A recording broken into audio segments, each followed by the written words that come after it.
Good evening. Welcome to this week's Sunday Nights with Endangered Stories. It's on Sunday nights that I do interviews, or I post interviews that I've done with those either from the past or like maybe the last 2-3 years. Interviews that I've done to help create these videos that I've been posting on Endangered Stories, or some new interviews where I haven't really shown them yet, like tonight's example, in previous stories, and I'm just showing you the whole interview. I'm doing that with this one tonight because it was just so great altogether. Margaret was a joy to interview. I learned a lot, actually. Typically, and I wanted to make this clear, very clear. Usually when I'm interviewing someone, I'm learning a lot about, of course, that person's life. But you're also learning about Canadian history because their experiences in the past, as Margaret's experiences, go back the 20s and 30s and 40s and so on, because she is over 100 years old and she still has a great memory from her youth. We're learning a lot about Canadian history and things that you might not know about. Anyways, I digress. I don't want to take any more time. Please get comfortable. I encourage you to watch till the end. It's just anecdote after anecdote after anecdote, and each one is better than the next. This is my interview with Margaret Waugh, who has lived in Dorval in the same house for, well, I'll just let her tell you. Enjoy. And I forgot to tell you, if you haven't already, please subscribe. Like the video, or you can wait until you see something that you like and you can like it then. That's fine too. That'll really help the channel out. It'll help me out. Slowly but surely, everything counts. Enjoy Margaret. So, again, simple questions. Okay, my name is Margaret Marianne Houlihan Waugh. How many names? Say that again. Margaret Marianne Houlihan is my maiden name. Waugh is my married name. Okay. W-A-U-G-H. And we're at in Dorval, Quebec. And how long have you been using that address for? Since 1954. So next year will be 70 years. Yeah. 70 years. That you've been in this house. Yes. Yes. And you are the first homeowner. Right. We bought the house before it was built. So you went to see model homes that were in the area somewhere? Model home two houses over. On the street? On the street. So they had a series of different types of homes there, and they had this type of home, and it was 2 doors over. That's the only home that was built at the time. There were homes built from this street to Carson. There was only a couple of homes built going up to Heron. So I want to go back to, because you said to me on the phone that you're not born here. Born in Toronto. You're born in Toronto. Now, specifically where in Toronto? Pardon me? Where in Toronto? Where was the name of the street in Toronto? We're okay with the I wrote it down so I wouldn't forget it. It's okay. Dovercourt Road in Toronto. How many generations can you go back in Toronto? Well, on my dad's side, there were quite a few. I don't know as much about my father's generations, family, because his dad was killed. He was worked for CNR. He was an engineer, and he had died due to an accident caused by the train. This is your father-in-law. when he was working. This is my... Not your father-in-law, your grandfather. That's my grandfather. Your paternal grandfather. So my dad, he was a late teen when this happened to his dad. So as a result of that, in those days, I guess this is what they did. They offered him a position at the head office with CNR. So he had an executive position, and he was capable of it. He was a mathematician, and he worked in head office here. And when I was 6 years old, we were moved to Montreal. In between that, we lived in North Bay. So we moved from Toronto to North Bay to Montreal. Was 6 years old. I went to boarding school. Boarding school? Yeah. How come boarding school? Don't bad kids go to boarding school? I would love to have been a bad kid. Oh. I was never allowed to do what anybody else was doing. We'll get back to this in a second. Hold on, let me just write that down. I want to tap into that a little later on. I would love to have been allowed to be a bad girl. So, yeah. So you were in Montreal. You went to a boarding school. Do you remember the name of the school? Oh, I sure do. Okay. You want to know that? Is it still around? Are we gonna get lost? Now, this I'm not sure. I know it's not still around, Okay. but it took up a whole block in Maisonneuve. It was Hochelaga Convent. Hochelaga. Convent. Yeah. Oh, you're Catholic. Where were you living to go to that school? When I was going to that school, my father was moved here, his cousin got us an apartment in Montreal East. Okay. Because we didn't know where we were. Okay. But it's not Maplewood. Oh, yeah, Now no, it's we Edward moved Street. from the East End to P.N.F. Boulevard. From the east to P.N.F.? Still quite east for my West Island Wasn't blood. that far Okay. to P.N.F. Boulevard. And that was just below the Botanical Gardens. Yep. Okay. We lived in an apartment there. Then we moved to Maplewood. Edward Maplewood now. Yeah, they changed the name of the It street. used to be Maplewood. And we moved out, I think, to Maplewood because my mother was a nurse. And the nuns from Kingston, Ontario were running St. Mary's Hospital. Okay. And they were gals that she had been to university with, and they were running St. Mary's at the time. From Kingston. Yeah. All the nuns here weren't good enough to run that hospital? The nuns, some of the, how many took, I don't know. I can't tell you. But they came and were running the hospital here. How, I don't know the history of that. So your mom was a nurse at St. Mary's For 20 years, During she your- was head nurse. Yeah. during your time as Yeah. a schoolgirl? And, Yeah. Okay. By this time, of course, I had a little boyfriend.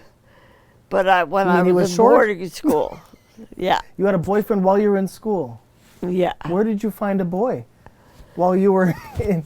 Oh, at my girlfriend's birthday party. Okay. So your girlfriend. So were most of your friends schoolmates, or were you friendly with kids on the street as well?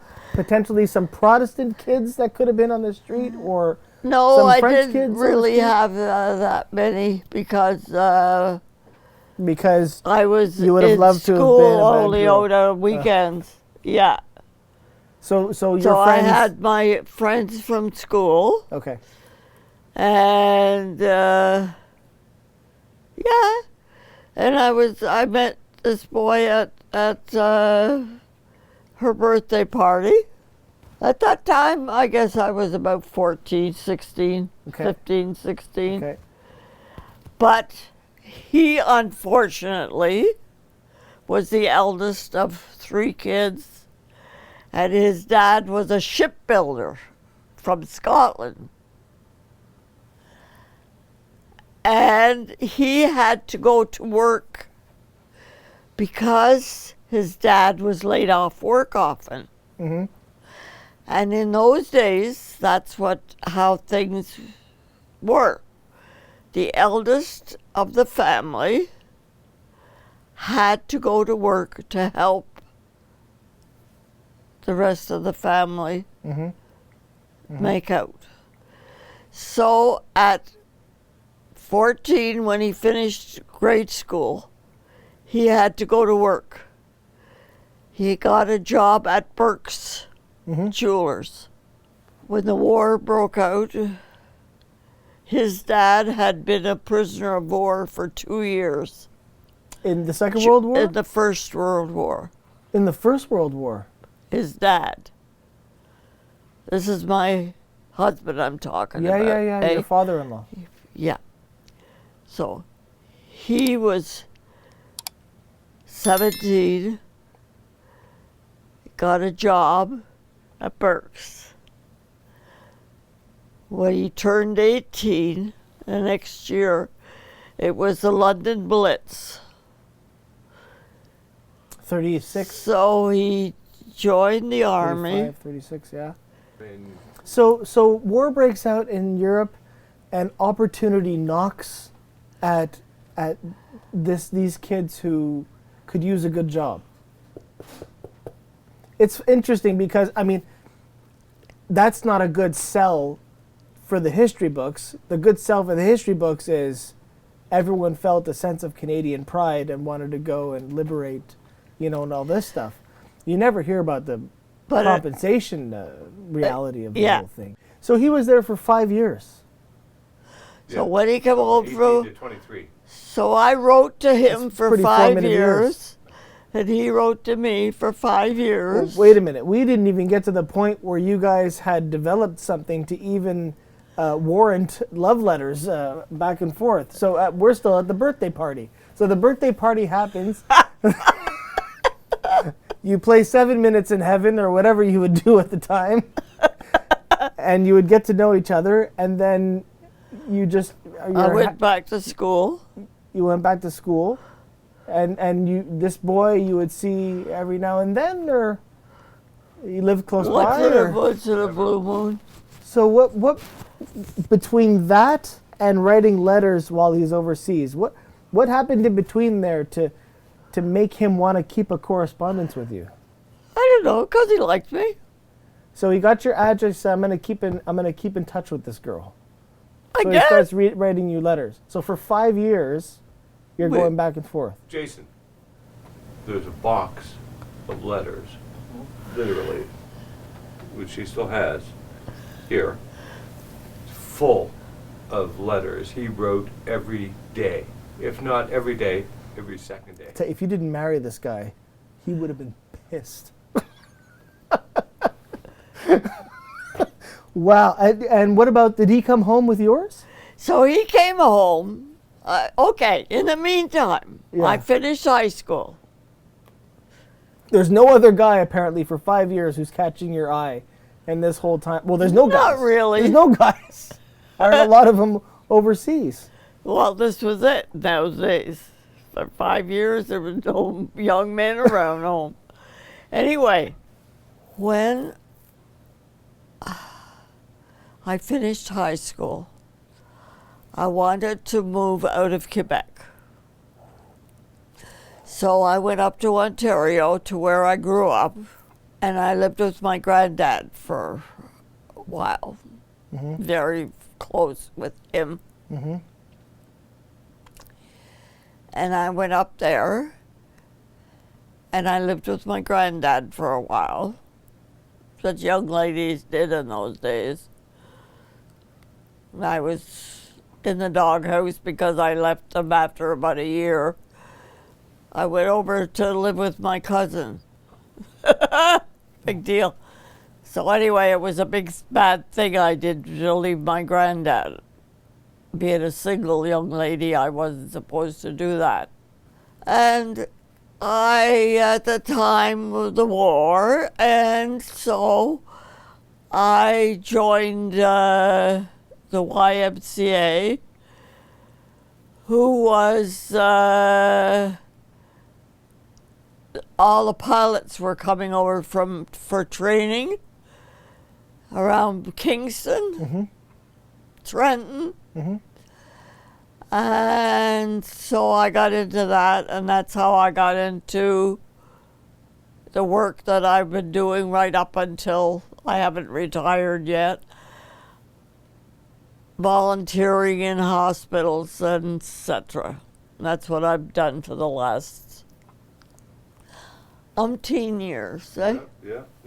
So you, when your eventual husband is sending you letters, is he starting to send you letters to your Montreal address? And then you're saying that he knew where I was. Hey, I'm gonna get out of here soon, so here's my grandfather's address. Hey, I'm getting out of here soon, so here's my cousin's address. Yeah. And hey, I'm getting out of here soon, and I'm going to Kingston. So he's got to keep track, and he's probably thinking, this girl's never going to settle down with me. She can't settle down over there. What chance do I have? Anyway, this I kept writing. So I kept writing. Then the war was over. Skipping a while. In the meantime, I was doing volunteer work up there in Ontario. For the YMCA? Yeah. The YMCA and the church. And we had concerts, we had picnics, we had dances, we had, And this is what I did till the war was over. So then when the war was over, and I heard that my husband-to-be was coming home. What's his name? James. Oh, James, that's right. James, yeah. James Waugh. I thought, okay. So he let me know when he was expecting to be coming home.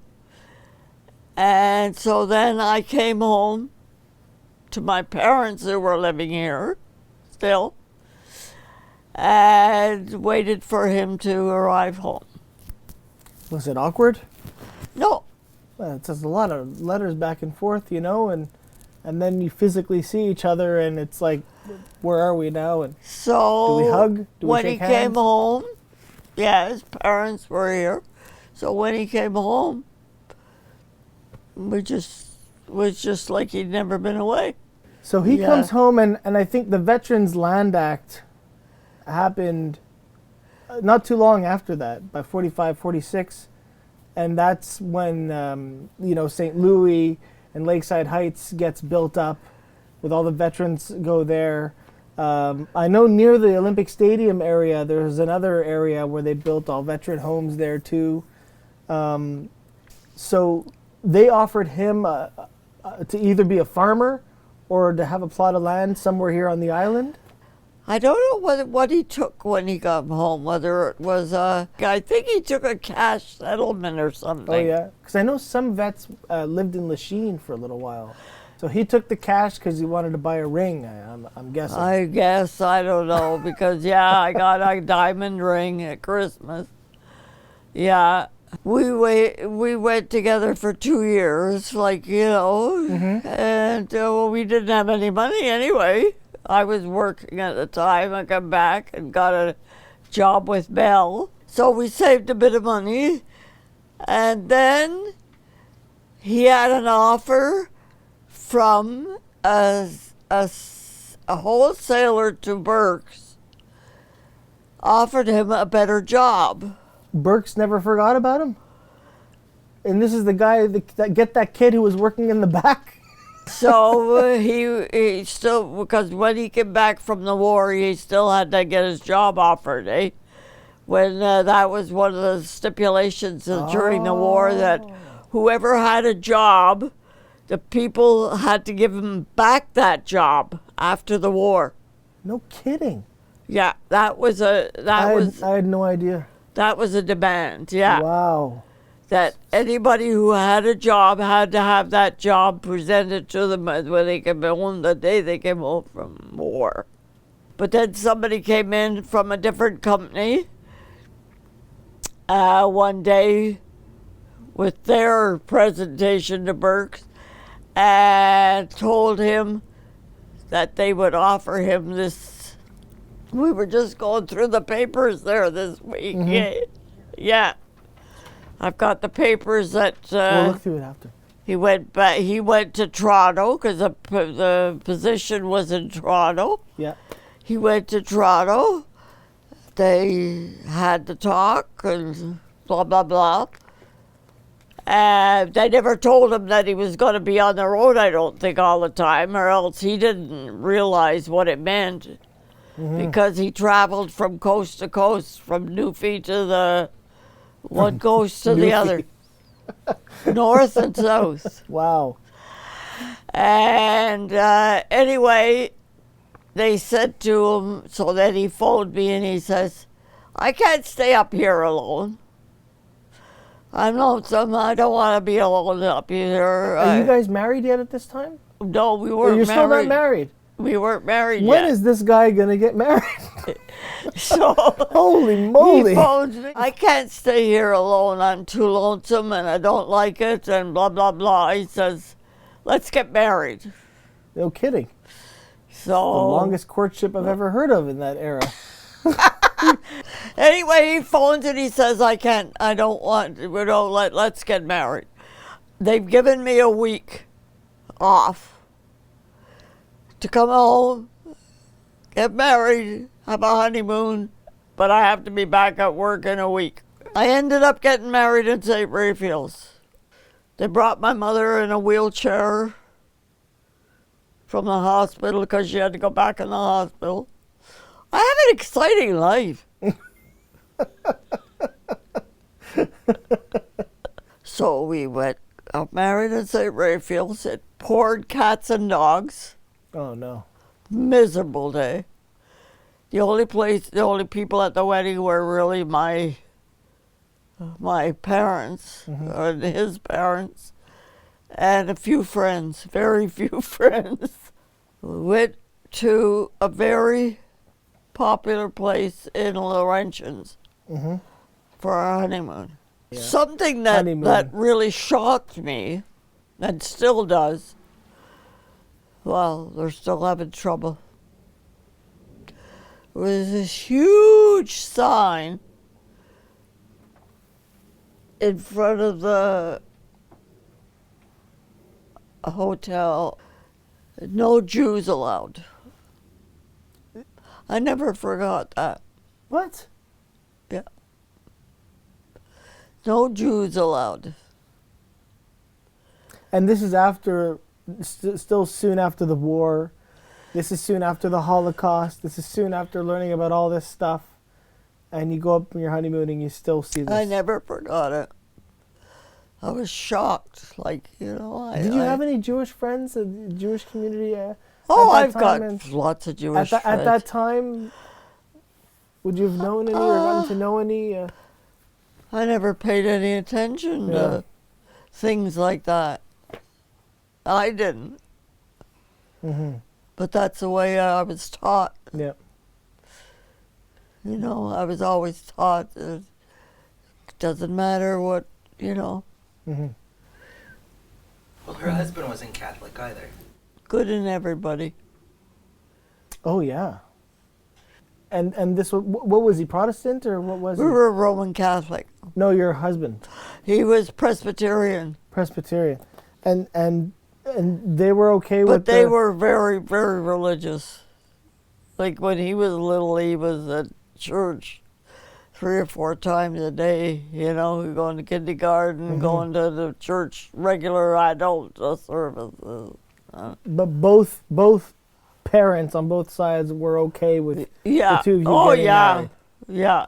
Was You there talk know? about how you're going to raise the kids? And Yeah, 'cause yeah. it becomes a bigger no, question once Yeah, kids get involved. yeah, yeah. Well, in order for him to marry me, he had to sign that the kids would be Catholic.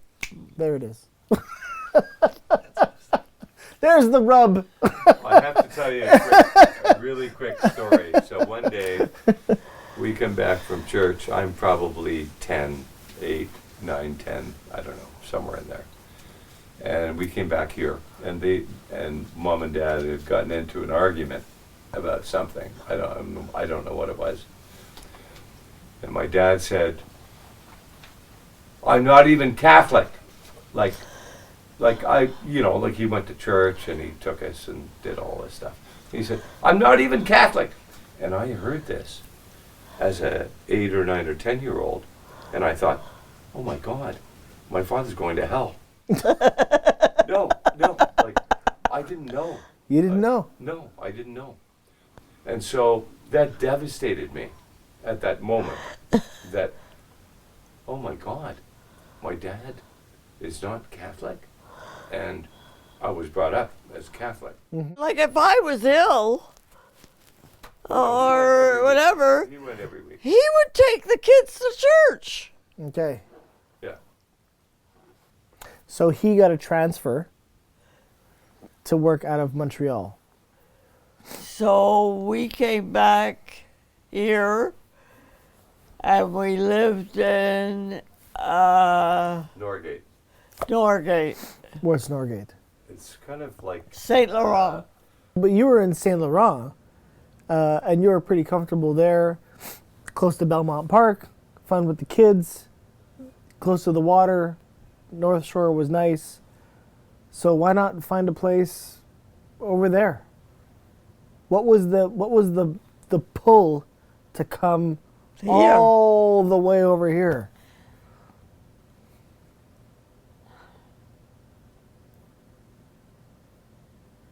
I don't know. Tell the truth.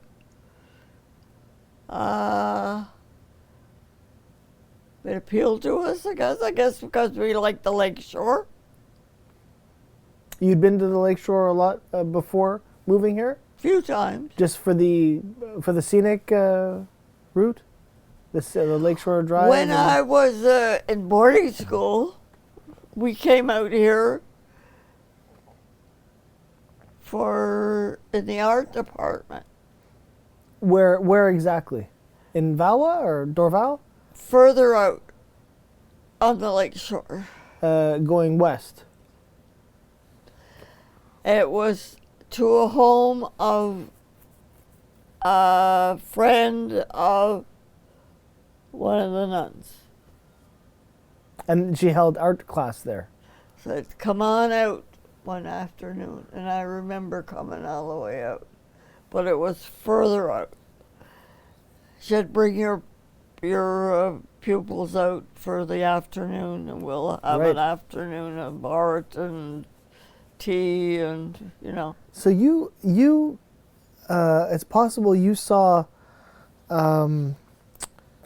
Valois when it was very different. It was pre-World War II Valois looked very different at the time. It was mom and pop shops. There were hot dog stands and hot dog types of shops, because the lakeshore was very hustle bustle, like along the bay. There was still beaches at that time. The Valois Country Club was still in the water. Do you remember seeing the Valois Country Club, that big pier that went out into the water? Because that was there until 42. The highway wasn't even put in yet, I don't think. Was it? No. We used to go The lakeshore when we was went the- from Toronto to Montreal, because my parents have always been there. Yeah. After my dad, when I was 6, was moved here, they were here forever till they died. God bless them. And I remember when we used to drive from Toronto to Montreal, we'd come along the canal here when we'd leave Montreal to go back to Toronto. We'd drive along the canal. And it would be the lakeshore the whole way down. So you come out here with your husband. You come to look at the model homes. The home, layout of the home appeals to you. The environment, I guess, appeals to you. What could have been some of the clinching factors that would have made you say, yeah, let's bring the kids here. Let's continue our life here. What would have been some of the things you would have looked for, as a mother, let's say? It was country. It was fresh. It was quiet. So the country appealed to both of you. The serenity of... Oh, yeah. It's country. It's sports. My husband was interested in sports, but never had the opportunity to do any himself. Okay, so you're here, you've got 2 young kids, and the first thing that you probably have to deal with is you have to find out where the grocery stores are, because you got to feed these You used kids. to have to walk to Dorval Avenue. So the mall was there. It was built in '54, I believe. It was just, It was brand spanking new. It was, I think, one of the first or second in Canada. And it was outdoor like it then. It was like... It wasn't enclosed. It was like the one that was open. at Vawa. Like the shopping center. Like Vawa, like Vawa. It was like Vawa. Which opened, I think, a year before. I think that one was 53, that strip mall, and this one's 54. I know because there's a picture. I have a picture of everyone with that first shovel there, and Olive Urquhart, who was the woman mayor of Point Claire, is in that picture. She was a councillor. She was mayor at the time. Yeah, amongst all these men, and there's Olive Urquhart there with the shovel. So you used to. How would you get to the mall? Then which route I'd would you either take? have to go up here and go along the Heron. or walk down to Lakeshore and we'll go Lakeshore And then walk up to the mall. And do all your groceries like that. Did you have a wheel thing or something? I'd have the go-kart or the baby's go-kart. Mm-hmm. My husband was away 90% of the time. I was alone. But I didn't know that before I married him. He was a traveling salesman. Yeah. All these discoveries after getting married. And I would go to the market with my sister-in-law. Which market? Atwater Market? Lachine. Oh, Lachine Market. Okay. Yep. And we'd buy the veggies in the bags this big, and we'd split them. And then we'd take off to the butcher. So you're in a car. You have a car. So she has a car? Okay.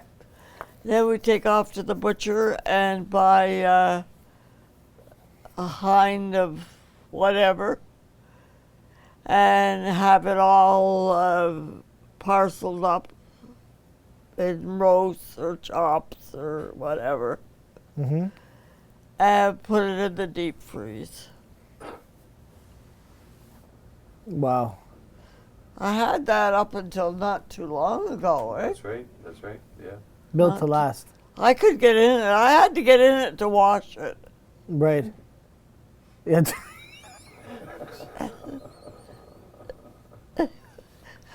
Well, it was so big.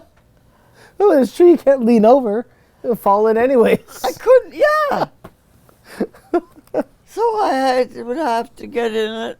I have a hard time getting into it because I'd have to put something to step on. Mm-hmm. And I didn't go to work until they got school age. Mm-hmm. Well, let's talk about that because the other important thing about being Catholic is where the kid's going to go to school. And being here at that time, we spoke about this. The only Catholics that were in the area were French, so there was only French schools available. That's the one. Well, I don't know. Did you start school at the? No, there was no Catholic schools here No. at that time. English, Well, there was English. Well, we St. built Veronica's, the one in which is now Dorval. Gentilly. Did you have to have a school built? We built a school in Dorval here. Yeah, because when you first came, your oldest had to go to the school on Lakeshore, Yeah, when we moved here. right, which was a French Catholic school, and so that's when you got together with other parents or something, and I guess we did, because the church was being built then too, which church? of St. Veronica's. St. Veronica's was being built. Okay. Yeah, and there was no school, so the school was built. Yeah. So you worked with the church to have a school built, in conjunction, I guess, with that church being built, and they built. What was the name of the school? I think it's John 23rd. Okay. So not long after you moved into this area, it started to fill in, right? Especially because now we're in the midst of a baby boom Oh, there was hundreds of kids on and the street. suburbia. But did you foresee that? Because you said you liked the Not country. really. You said you liked the country, and not too long after, boom, there's the one of the biggest. I mean, now we talk about condos, but that's nothing compared to the single house boom that happened in Lakeside Heights and Point Claire. And then you have all these pools that are being built everywhere, in-ground pools. The parks are getting established. The lake is getting polluted. Yeah. It's just it's a total shift from what you saw when you first came here, and it was happening quick, It was growing. Yeah. Growing. And when the houses started to be built around you, was it a young community? Oh, yeah. Yeah. So Yeah. mostly all your generation as homeowners. No one was coming to retire in this area. No. Every household had at least a couple kids. Oh, God. And you would say all born within a span of Yeah. My husband, years or so. every summer, would, at the foot of the street, there's where the streets come into one, to come up to this area. Yeah, it gets funky at the but you get down to Lakeshore. At the little- bottom, yeah. And at the very bottom of the lake, across the highway, Yeah, into the lake, my husband used to go out and check out all the doors and get a couple of dollars from everybody. And then he would hire a truck, sand truck. And we get a truck of sand and dump it at the water edge to make a little beach at the foot of the street. You could Us go kids, down and take you your lawn chair and sit there. Yeah. So he would do this every but year. there was like Because that's hundreds of kids in this area, and There were a lot of kids. and people would gravitate towards it. Yeah. It would fill Oh, up. yeah. The whole thing would be full of. Well, not full, but I mean, just like at Pine Beach. But Yeah. that section belonged to Vinette Legacy. So he would do that every summer. So it was right at the right at the lakeshore, end of the road here. and how long of a stretch would you say? Oh, it was probably 50 yards, 50 yards. and they just dumped a couple of truckloads of sand. in. And the kids were going in the water at the time. Oh God, yeah. oh, yeah. When did Louis get pooey then? You know what? When I was a kid, I mean, when I think about it now, I mean, it would be, you wouldn't allow your kids to do this, but it was pretty free reign. And so I had a boat, and I would take it up the street here on my wagon to the lake and put it in. I would go and camp out on Bushy Island, and I was only like 12, 13 years old. Yeah. And it was no big deal. Like my dad was pretty avant-garde, Yeah. in terms of, hey, Scott, if you can do it, go do it. Okay, I'm very curious about this because if there's one thing that I hear a lot, not only on Facebook but in person, from let's say the baby boom generation, it's about how they were given liberty, Totally. au bout, Totally. when they were children. And I'm just trying to think, there must be a catch here because I'm sure as parents, you had an idea of where they were going and you knew the level of safety and you didn't just let the kids just go willy-nilly. I mean, what was really going on at the time? I'm fascinated with this. Is it because there was no crime at the time? Is it because you knew most of the parents in the area, so there were eyes? Well, there wasn't as throughout, much crime for sure. I mean, crime was not the main Headline. headline. No. Yeah. Protestants and Catholics were the main headline. No, we were free. Like, honest to God, Jason. You It's were. really when bizarre. I think of it But too, the kid you get were. hit by a train and this that didn't deter anything? No. No. That's life. No. That's life. No, just be careful. Oh my God. You know, I mean, anything can happen. You're taught, you hope, you teach your kids how to take care of themselves. What's right, what's wrong, what you don't fool around about, what you... But we were given free rein.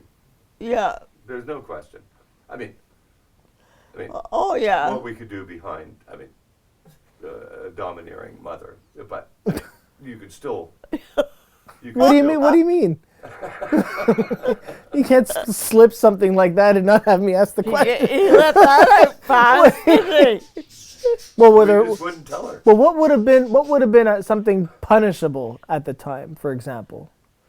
They never got punished. That was a problem.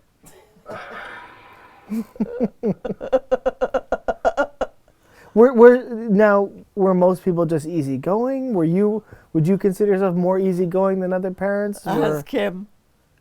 Were parents just easygoing at the time, or? My dad. My mother, on the other hand, not so much. And so. You're never in trouble. No, but not that you know of. But. Oh, don't kid yourself. Can we get a third camera going, please? But the bottom line was, no, in the house, my mother had very stringent, Rules. authoritarian expectations. But when did you see the real shift between this is country and now we're in the heart of suburbia?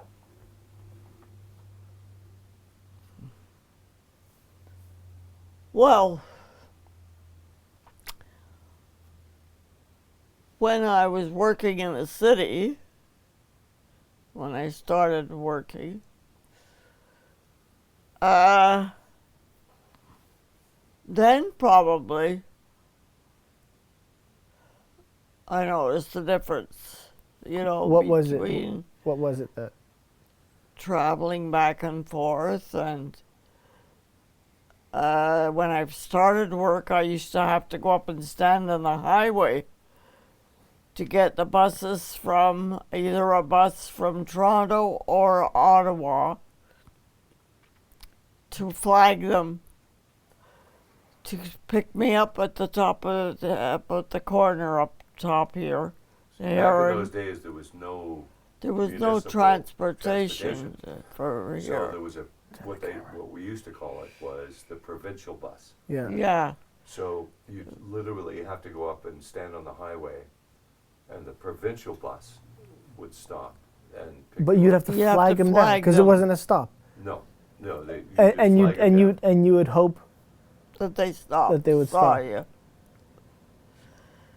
They stopped. Yeah, and that was like And that. it took you where? Into Montreal. What was where did it stop? Well, at the time, I would get off around Atwater Mhm. and then catch a Montreal bus into where I Wow. wished to go. Yeah, This is when the kids were at school? yeah. I didn't go back to work until they were in school. And when Mike started school, these two were so advanced, well, Mhm. 5 years at least, they would be home before Mike got home. But it Well, was something like that. He could take care of wasn't it? himself with And this. there was a woman up the street that was, her son was in Michael's class, so he would go home with his friend, and his mother would babysit him until I got home. Mm. She just lived 3 or 4 houses up Or the maybe he street. was going Yeah. island hopping, Yeah. potentially.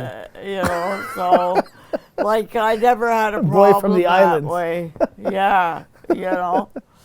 And I was always home within a good time, you know. This is that- because you were volunteering at the Oh, hospital? then after that, in a few years, I started volunteering at Bayview. I've been there 40 years.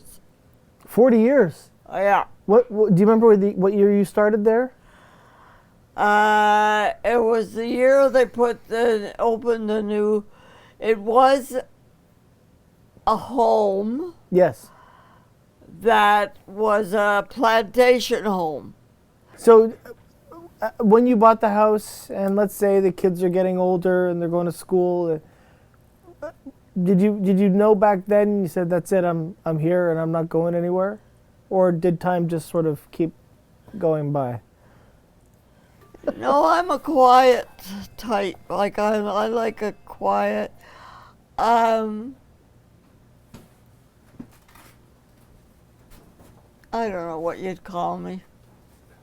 But you were comfortable here. There was Pain never any in the reason. neck. Never any reason to leave. No, I was comfortable. I loved my little house. I had plenty to do. I've always been busy. I guess that's why I'm still here. Now, in hindsight, looking back, you made that decision to move to Here. Dorval all those years ago. Did you make the right choice? Don't regret it a minute.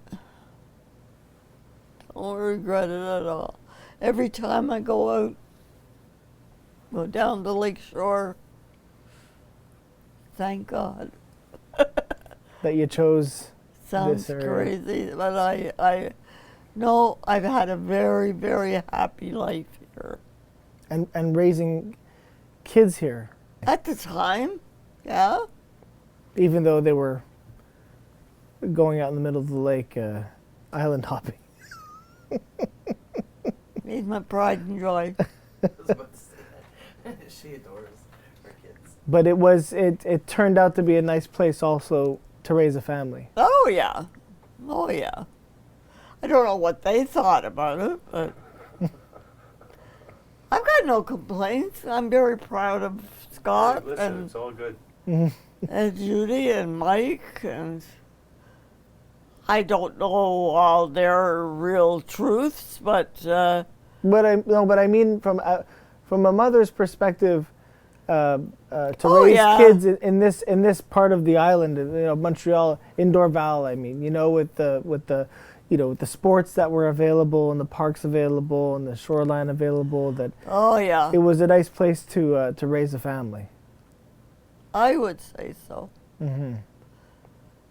And I've been happy. I've done a lot of things. I've done a little bit of good to the city, I think. A lot of good, Mom. With the seniors groups, and I put my finger in there too. I've joined. I think we've got 7 clubs in Dorval for seniors, And I will say that Dorval is more advanced than many of the Municipalities. Yeah. suburbs Yeah, municipality. out this area. Mm-hmm.